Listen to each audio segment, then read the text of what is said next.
और लाल किले की प्राचीर से दिमागी नक्सल पर प्रधानमंत्री मोदी के बयान के बाद देश की सियासत में बड़ा भूचाल आ गया। जहां सरकार इसे राष्ट्रीय सुरक्षा और संविधान की रक्षा से जोड़कर देख रही, वहीं विपक्ष इसे लोकतंत्र और अभिव्यक्ति की आजादी पर हमला बता रहा है। अब सवाल यह है कि क्या ये सुरक्षा से जुड़ा गंभीर मुद्दा है या विरोध की आवाज दबाने की सियासी कोशिश है? इसी पर छिड़ी है आज की सबसे बड़ी बहस। लेकिन उससे पहले आपको दिखाते हैं एक स्पेशल रिपोर्ट। देश की सियासत में इन दिनों दिमागी नक्सल का मुद्दा बेहद गर्म है। प्रधानमंत्री नरेंद्र मोदी ने स्वतंत्रता दिवस के मौके पर लाल किले की प्राचीर से माओवादी सोच और दिमागी नक्सलवाद को लेकर एक बड़ा बयान दिया है, जिसके बाद पक्ष और विपक्ष आमने सामने आ गए। दरअसल पीएम मोदी ने कहा है कि दशकों से देश की नीतियों और सरकारी समितियों में माओवादी सोच वाले लोगों का प्रभाव रहा है। यही नहीं, उन्होंने आगाह किया कि वैचारिक रूप से सक्रिय इस चुनौती को कम आंकने की भूल नहीं की जानी चाहिए। हथियारी नक्सल तो गए, लेकिन दिमागी नक्सल, ये दिमागी नक्सल मौके की तलाश में है। हिंसा अराजकता के वो रास्ते खोज रहे हैं, समाज को गलत राह पर घसीटने के लिए भांति भांति के दांव कर रहे हैं। इन दिमागी नक्सलियों को पहचानना होगा।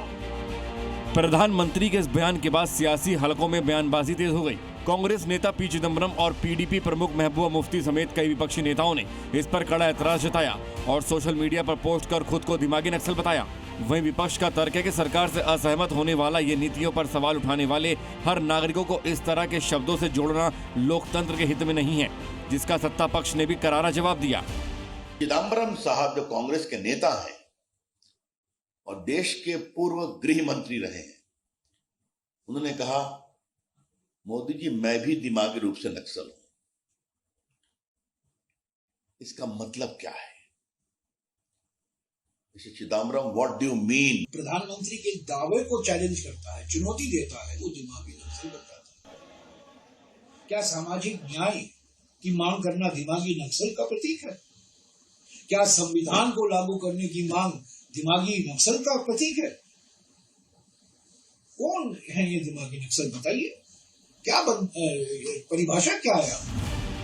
दूसरी ओर केंद्रीय मंत्री किरेन रिजिजू ने सोशल मीडिया के जरिए पलटवार करते हुए दिमागी नक्सल की परिभाषा रखी। उन्होंने कहा कि जो लोग माओवादी विचारधारा का समर्थन करते हैं, संविधान के खिलाफ खड़े होते हैं, अलगाववादियों का पक्ष लेते हैं या देश को बांटने की मंशा रखने वाले तत्वों के साथ खड़े रहते हैं, वही दिमागी नक्सल हैं। आंतरिक सुरक्षा, अभिव्यक्ति की आजादी और राजनीतिक विचारधारा के बीच खींची ये रेखा आने वाले दिनों में और गहरी होती दिख रही है। एक तरफ जहां सरकार इसे राष्ट्रीय सुरक्षा और सुरक्षा बलों के बलिदान से जोड़कर देख रही है, तो वहीं दूसरी तरफ विपक्ष इसे लोकतांत्रिक अधिकारों पर दबाव के रूप में ले रहा है। फिलहाल इस पूरे मुद्दे पर देश में बहस छिड़ी हुई है। ब्यूरो रिपोर्ट, जी मीडिया। और इस खबर पर ज्यादा बातचीत करेंगे, मेरे साथ जो खास मेहमान जुड़ रहे हैं उनसे आपका परिचय करवा दूं। धनंजय गिरी मेरे साथ जुड़ रहे हैं, प्रवक्ता भारतीय जनता पार्टी। आनंद विजय जी मेरे साथ जुड़ेंगे, वरिष्ठ पत्रकार। रजत जसूजा मेरे साथ जुड़ रहे हैं, प्रवक्ता कांग्रेस। विवेक श्रीवास्तव जी, नेता लेफ्ट, मेरे साथ जुड़ गए। आप सभी का बहुत स्वागत है। पहला सवाल धनंजय गिरी जी आपसे, बड़ा कंफ्यूजन है क्योंकि बृजलाल जी कुछ और कह रहे हैं, कोई कुछ कह रहा है। कल किरेन रिजिजू ने अलग तरीके से बताया कि दिमागी नक्सल क्या है। आज आप क्लियर कर दीजिए कि इसके मायने हैं क्या?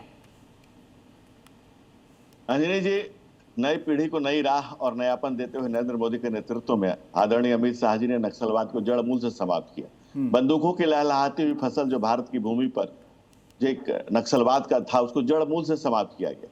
बंदूकों की कितनी पहुंच है? बंदूकों की पहुंच से कितनी पीढ़ियां तबाह होगी, लेकिन विचारों की पहुंच से कितनी तबाह होगी? भारत वैचारिक भूमि है, विचारों की भूमि है। भारत की भूमि विद्रोही चेतना की भूमि की है। इसका अंकुरण समय समय पर होता रहा है। हमने कभी अपनी धरा का अपमान नहीं होने दिया, ऐसा काम नहीं किया जो भारत के अस्तित्व पर खतरा है। गौतम से लेकर गांधी तक सामाजिक विषमता के खिलाफ आवाज उठाते रहे, लेकिन उसमें देशद्रोह के तत्व नहीं थे। संपूर्ण क्रांति भी संपूर्ण संघर्ष थी। कांग्रेस हुकूमत के खिलाफ संघर्ष हुआ, हमें जानते थे उसका प्रतिकार देश में जिंदा रहेगा। और असहमतियों का सम्मानित तो लोकतंत्र है, हम हमेशा असहमतियों का स्वागत करते हैं। आप हमसे असहमत होइए, लेकिन हम असहमत वैचारिक असहमति, लेकिन वैचारिक जहर जब फैलेगा, नहीं धनंजय जी, मेरा सवाल ये नहीं नारे लगेंगे। मेरा सवाल आपसे ये था कि दिमागी नक्सल कौन लोग हैं? किरेन रिजिजू ने कल ट्वीट करके अलग परिभाषा दी, बृजलाल कुछ और कह रहे थे और अलग अलग नेता आपके अलग अलग बातें कह रहे हैं। तो इसके फडणवीस कल कह रहे थे कि जो वंदे मातरम रोका गया वो भी दिमागी नक्सल है। किरण रिजिजू कह रहे हैं कि नहीं, अपोजिशन लीडर के लिए था ही नहीं। तो आप स्पष्ट तो करिए कम से कम कि किसके लिए, ये कौन है दिमागी नक्सल? अजीत जी, दिमागी नक्सल वो है जो चिकन नेक की बात करता है। हाँ। दिमागी नक्सल वो है जो भारत के कमजोर कड़ी को बात करता है। हाँ। दिमागी नक्सल वो है जो भारत माता के खिलाफ नारे लगाता है। हाँ। दिमागी नक्सल वो है जो उसके पक्ष में खड़ा होता है। दिमागी नक्सल वो है जो उसके पक्ष में आर्टिकल लिखता है। ठीक है। दिमागी नक्सल वो है जो उनके ठीक है, साथ लेकिन वैचारिक फिर रूप भी में खड़ा बीजेपी होता को है। क्लैरिफिकेशन देने की जरूरत पड़ गई। रजत जी, बीजेपी एक तरफ क्या बता रही है आपको, अभी अभी धनंजय जी भी आपको बता रहे हैं कि कौन है दिमागी नक्सल, किसके विरुद्ध ये आवाज जो है वो लाल किले की प्राचीर से प्रधानमंत्री ने उठाई है। तो इसमें इसको इतना पॉलिटिसाइज क्यों किया जा रहा है? मैसेज तो क्लियर है। शिखा जी, जब भारत का 80वां हम लोग स्वतंत्रता दिवस मना रहे थे और लाल किले की प्राचीर से जब इस तरीके की भाषा का उपयोग होता है, हम लोगों ने पहले भी देखा है कि जिस तरीके से भारतीय जनता पार्टी ने एक शब्द कॉइन किया, कहा अर्बन नक्सल। कांग्रेस पार्टी के सांसद ने सदन के अंदर पूछा कि अर्बन नक्सल का मतलब क्या है, तो सरकार ने कहा कि इस शब्द का कोई औचित्य नहीं है, इसका कोई डेफिनेशन नहीं। तो जिस शब्द का कोई औचित्य नहीं है, जिस शब्द का कोई डेफिनेशन नहीं है, उस शब्द का उपयोग अगर देश के प्रधानमंत्री करते हैं तो ये प्रधानमंत्री के पद की गरिमा को कम करने वाले शब्द नहीं, हैं, लेकिन जिसको जो लोग प्रधानमंत्री अभी तक समझ नहीं पा रहे हैं। जो माओवादी आइडियोलॉजी है उसके खिलाफ अगर बोला जाता है तो कांग्रेस को इसमें क्या दिक्कत होती है? आप क्या इसके विरुद्ध बोल रहे हैं? ठीक है, नहीं शिखा जी, जो भी व्यक्ति भारतीय जनता पार्टी के इस शासन से सवाल करता है, जो भी व्यक्ति भारतीय जनता पार्टी से अपनी मांग की बात रखता है, जो भी व्यक्ति इस देश में अपने न्याय की बात करता है, उसको भारतीय जनता पार्टी अर्बन नक्सल बताती है। अब दूसरी महत्वपूर्ण बात बोलता हूं, इसी सदन में, देश के सदन में देश के गृह मंत्री ने 31 मार्च 2026 को कहा कि ये देश नक्सल मुक्त हो चुका है। जब ये देश नक्सल मुक्त हो चुका है तो इस बात की फिर से जो बात है वो लाल किले की प्राचीर से प्रधानमंत्री क्यों कहते हैं? अच्छा रजत जी, एक चीज बताइए, रजत जी एक चीज बताइए कि कल पी चिदम्बरम साहब ने कहा कि दिमागी नक्सली होने पर गर्व है, तो आपको भी गर्व है? देखिए, मैं बहुत महत्वपूर्ण बात बोलता हूं। मैं भारतीय जनता पार्टी ने जब ये अपने वक्तव्य को शुरू कहा तो कहा कि इस नई पीढ़ी को लेके तो जो भी व्यक्ति इस सरकार से सवाल पूछेगा, अभी आपने देखा ना जेनजी ने किस तरीके से जंतर मंतर। नहीं, मैं तो सीधा पूछ रहा हूं, हाँ या ना? मतलब जैसा चिदम्बरम साहब ने कहा उससे सहमत हैं आप? आपको भी गर्व है? मैं ये कह रहा हूं अंजित जी, अगर आप देश के युवाओं को अर्बन नक्सल कहेंगे, अगर आप देश के युवाओं को इस तरीके की भाषा का उपयोग करेंगे तो हम उन लोगों के साथ हैं, इस देश के युवाओं के साथ हैं, इस देश के उन लोगों के साथ हैं। नहीं, मेरा सवाल सीधा है बहुत। पी चिदम्बरम साहब ने कहा दिमागी नक्सल होने पर गर्व है, दिमागी नक्सल मैं आपके माध्यम से आपको भी गर्व है? ठीक है अंजित जी बताइए, दिमागी नक्सल वो किसको कह रहे हैं? वो तो कह रहे ना, धनंजय जी ने भी क्लैरिफिकेशन दिया, तो जो देश को तोड़ने की बात करता है, जो माओवादी आइडियोलॉजी लेकर चलता है, ये तो क्लैरिफिकेशन बीजेपी दे रही है ना। जो व्यक्ति इस देश में कास्ट सेंसस की बात करता है, अच्छा ठीक है, देश को तोड़ना। ठीक है, अलग अलग एंगल से विवेक श्रीवास्तव जी, विवेक जी, माओवादी विचारधारा और मेन स्ट्रीम जो लेफ्ट आइडियोलॉजी है, क्या वो एक ही है? इसी को अर्बन नक्सल कहा जा रहा है? देखिए, जब रूसी क्रांति हुई थी तो जार निकोलस II राजा थे रूस के, उनके खिलाफ रूसी क्रांति हुई थी जिसके अंदर लेनिन, स्टालिन, ट्रॉट्स्की, सभी लोगों ने उसमें एक भावजेट वर्कर्स रेवोल्यूशन और सत्ता बदली। लेकिन 1950 के दशक में देश की आजादी के बाद कम्युनिस्ट पार्टियों ने भारत की इस पे डिबेट करी कि क्या डेमोक्रेसी और कम्युनिज्म एक है। दे केम टू द कंक्लूजन कि अब प्रजातंत्र आ चुका है, लोगों का साम्राज्य है, राजे रजवाड़े जा चुके हैं, एरिस्टोक्रेसी है नहीं, कोई भी बदलाव, कोई भी रिफॉर्म बैलेट के थ्रू आ सकता है। तो भारत की कम्युनिस्ट पार्टियों ने पृथ्वी पे पहली बार एक ट्रेंड रखा, हम समाजवाद को इलेक्शंस के थ्रू लाएंगे। यही ट्रेंड आज साउथ कोरिया में बदलाव आया है, लेफ्टिस्ट पार्टी आई है। नहीं विवेक जी, जो प्रधानमंत्री ने लाल किले के प्राचीर से जो कहा, उसका मतलब आपके हिसाब से क्या है? हाँ, एक मिनट, अब ये तो हो गई पहली चीज। So now everywhere across the world जो बदलाव है वो इलेक्शन से आ रहा है और बहुत जगह लेफ्ट पार्टियां हैं। दूसरी बात पे अब आते हैं, नक्सलिज्म जिस तरीके से हुआ था आज से 50-60 साल पहले, it is a close chapter. उसको भी कांग्रेस ने कंट्रोल किया था। ना विवेक जी देखिए, इतना लंबा घुमाने का कोई मतलब, मैं बड़ा आपसे सीधा सवाल कर रहा हूं विवेक जी, बहुत सीधा सवाल कर रहा हूं कि जब उन्होंने किसी का नाम नहीं लिया तो अपने ऊपर क्यों ले रहे हैं आप? हाँ, उन्होंने नाम लिया ही क्यों सर? उन्होंने दिमागी नक्सल बोला ही क्यों? नक्सल और दिमागी नक्सल की परिभाषा क्या है? हाँ, मैं बताता हूं। Do I have the freedom of expression to write my articles? कल किरण रिजिजू ने स्पष्ट किया क्या है? कुछ नहीं स्पष्ट किया। किरण रिजिजू कौन है? मैंने कल भी आपको कहा था, हु इज किरण रिजिजू?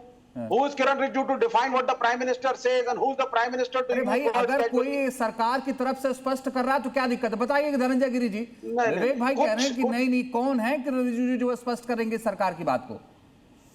अंजित जी, मैं व्यक्तिगत नहीं होना चाहता हूं। किरण रिजिजू भारत सरकार के मंत्री हैं, लेकिन अगर आप न बुलाएं विवेक श्रीवास्तव को तो कहां है कम्युनिस्ट पार्टी बताना ही मुश्किल हो जाएगा। माओ जेडुंग ने कहा था कि power starts from barrel of the gun, लेकिन गांधी ने भारत में अहिंसा का सिद्धांत दिया और भारत अहिंसा की भूमि है। इसीलिए कम्युनिस्ट धीरे धीरे कम्युनिज्म कहीं बचा ही नहीं और कम्युनिस्ट कहीं बचे ही नहीं। एक विवेक श्रीवास्तव को लेकर के 11 पार्टियां और 4 सांसद छोड़ करके कहीं कुछ नहीं बचा।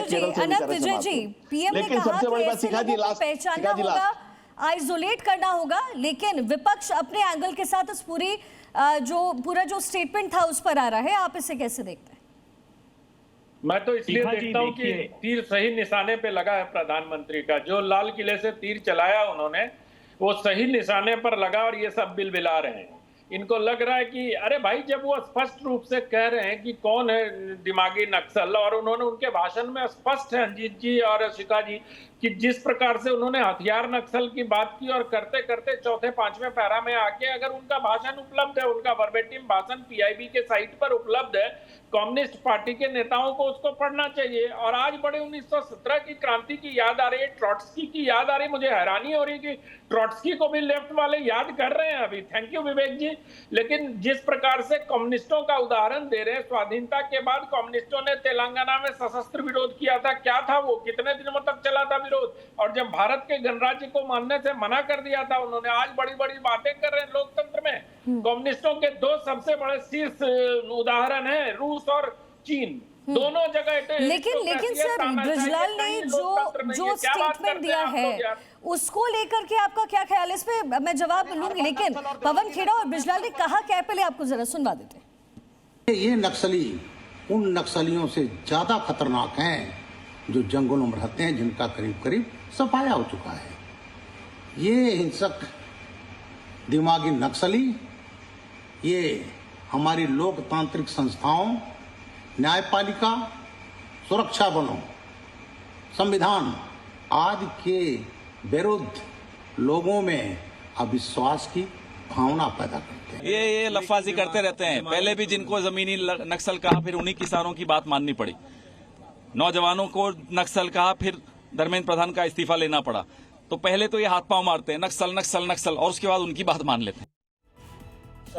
जो कांग्रेस पार्टी जिसमें चिदम्बरम साहब का लगातार आप कह रहे हैं कि आज तो उन्होंने कहा है कि मैं दिमागी नक्सल वो हैं, और एक वो आदमी है जिसमें दिमाग ही नहीं, इसलिए वो नक्सल नहीं है, और राहुल गांधी जी। तो दिमागी नक्सल की परिभाषा बताओ क्या? दिमागी नक्सल की क्या परिभाषा होती है? किसे आप दिमागी नक्सल करेंगे? ये तो एक आपने मुहावरा बना दिया, हर व्यक्ति दिमागी नक्सल हो सकता। तो मुझे लगता है कि ये शब्द ही अपने आप में गलत है। सर वो बोले। और इस पर बात करने के लिए हमारे साथ कृष्ण प्रसाद NT जी जुड़ गए, सांसद हैं TDP के। बहुत स्वागत है सर आपका जी न्यूज पर। दिमागी नक्सल का जो बयान दिया, दिमागी नक्सल को लेकर के प्रधानमंत्री ने, उस पर बड़ा विवाद हो गया है। आप क्या समझते हैं सर, कौन है दिमागी नक्सल? देखिए, मैं 35 साल सर्विस में रहा, IPS अधिकारी, और वो भी तेलंगाना आंध्रा में, जहाँ माओइस्ट नक्सल का वहाँ पे इफेक्ट बहुत था। तो मेरा सर्विस बहुत सालों में एंटी नक्सल ऑपरेशंस में गुजरा है, और मैं ये देखा हूँ कि नक्सलिज्म या माओइज्म को लेके हमारे देश में कितने नौजवानों की ज़िंदगी बर्बाद हो गई है। उनको जंगल में फेंक दिया गया है, ना पीने का पानी, ना खाने का। माँ बाप से कोई कांटेक्ट नहीं है, भाई बहन से कोई कांटेक्ट नहीं है। क्या कर रहे थे? हथियार लेके नक्सल वाले नौजवानों को मार देते थे, पुलिस को मार देते थे, लैंडमाइन रखते थे। मैं खुद ही लैंडमाइन से बच गया थी 2-3 बार। तो ये नक्सलिज्म जो है, माओइज्म जो है, देश के बर्बादी के लिए, हमारे देश की जो है ग्रामीण प्रांतों में उन्नति भी करने नहीं दिया, विकास भी करने नहीं दिया, बच्चे वैसे रह गए हमारे। तो उनको कोई भी डेवलपमेंट नहीं मिला नौजवानों को। अभी बड़ी मुश्किल से भारत सरकार ने इस बीच इस नक्सलिज्म को खत्म किया, ये जंगलात नक्सलिज्म को खत्म कर दिया पूरी तरह से। हाँ। अब देखो क्या हो गया, जैसे वो खत्म हो गया, अभी नया क्या है, नया आ गया है दिमागी नक्सल। क्या है सर, मतलब दिमागी नक्सल वही तो विपक्षी पार्टी पूछ रही है। ब्रिजलाल जो है, कृष्ण प्रसाद जी, वो कह रहे हैं उसको उन्होंने प्रोफेसर से जोड़ दिया, एनजीओ के लोगों से जोड़ दिया, तो जाहिर है देश में इसको लेकर के हंगामा तो होगा ना सर, क्योंकि ये क्लैरिफिकेशन नहीं मिल पाया। फिर किरण रिजिजू आते हैं, वो अलग स्टेटमेंट देते हैं। आपके हिसाब से क्या मतलब है इसका? ऐसा है, जो भी हमारे देश के प्रगति, उन्नति, विकास के रास्ते में आते हैं और जो वायलेंस लेके आए इससे पहले, वो नक्सलिज्म है, माओइज्म है। लेकिन कृष्णा जी, अभी उसको बदल के, उसका रूप बदल के, उसका रूप बदल के, नहीं, उसका रूप बदल के युवाओं के लिए सर दिया गया है, ये भी कहा जा रहा है। ब्रिजलाल जी जो कह रहे हैं क्योंकि आप उनके साथ संगठित होकर के आपने सरकार बनाया है, तो फिर अलग अलग स्टेटमेंट, क्या इसे युवाओं के साथ जोड़ के देखा जाना चाहिए? युवाओं के साथ अगर जोड़ के देखे हैं, नौजवानों के, आज के ज़माने में नौजवानों का जो है, उनका पार्टिसिपेशन इन नेशनल बिल्डिंग बहुत ही अलग है। स्टार्टअप करते हैं, स्टैंड अप इंडिया करते हैं, बहुत इसमें हिस्सा लेते हैं। ये डायरेक्टली जो है नौजवान अभी हमारे देश के उन्नति के इसमें हिस्सा ले रहे हैं, हासिल है, वो डायरेक्ट उनका कंट्रीब्यूशन है।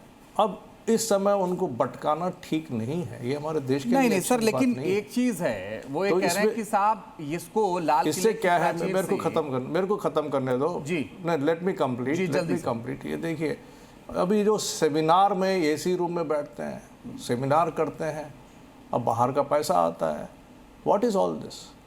तो आप कितने स्टैंड अप इंडिया, कितने स्टार्टअप्स को आप प्रमोट किए हैं, ठीक है, कितने स्टार्टअप से बैठ के आप बात अगर इतने सालों कितने नौजवानों के साथ आप बैठ के सरकार है और देख रहे हैं, अभी भी वो सेमिनार में बैठ रहे हैं, बाकी जगह बैठ रहे हैं, तो ये किसकी नाकामी है?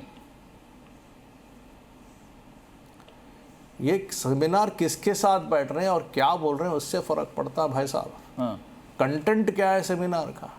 सेमिनार का हर जगह होता है, अमेरिका में होता है, रशिया में होता है, जापान में होता है, जर्मनी में, तो हर जगह सेमिनार है, लेकिन उसका मकसद क्या है, ये आप साफ साफ बताओ। क्या मकसद है, किसके साथ बैठ रहे हैं, क्या बात कर रहे हैं आप, कहाँ से आ रहा पैसा आपको ये सेमिनार लगाने के लिए? नहीं, लेकिन कृष्ण प्रसाद जी, बार-बार जो सरकार की नीति के खिलाफ सवाल उठाएगा, क्या उसको दिमागी नक्सल के दायरे में लाना चाहिए? बिल्कुल नहीं। आप आइए, सरकारी प्रोग्राम में पार्टिसिपेट कीजिए, आपका सरकार है, सरकार आपका है, देश आपका है, आप क्यों दूर रहते हो? इतने स्कीम्स है, इतने प्रोग्राम से, स्टार्टअप इंडिया है, लेकिन विपक्षी पार्टी सर आपसे प्रूफ मांग रही है कि जब आप ये कह रहे हैं मुद्रा बैंक है, विश्वकर्मा है, इसमें शामिल हो जाइए। आर्टिकल्स लिखने वाले लोग हैं, तो क्या है प्रूफ आपके पास जब आप ये कहते हैं? वो तो सीधा कह रही है कि नीति के खिलाफ सवाल उठाओ तो दिमागी नक्सल कहला दिया जाओगे। नहीं, you cannot push everybody under the carpet with the same broom. No, sorry, there are several people who do good work for the country. There are some people who are not interested. Then in that case, there is an people 80-20 principle must have also been identified. Congress यही तो पूछ रही है कि आपने किसी वर्ग को तो आइडेंटिफाई किया। It's a process. It's a process. It will happen. It's a process. It will happen. Certainly, it will happen. चलिए, बहुत बहुत शुक्रिया कृष्णा प्रसाद टेनेटी जी हमारे साथ जुड़ने के लिए, उनसे बात करने के लिए। साथ ही हमारे साथ बाकी मेहमान भी जुड़ रहे हैं, आप सबका बहुत बहुत शुक्रिया हमारे साथ जुड़ने के लिए और हमसे बातचीत करने के लिए।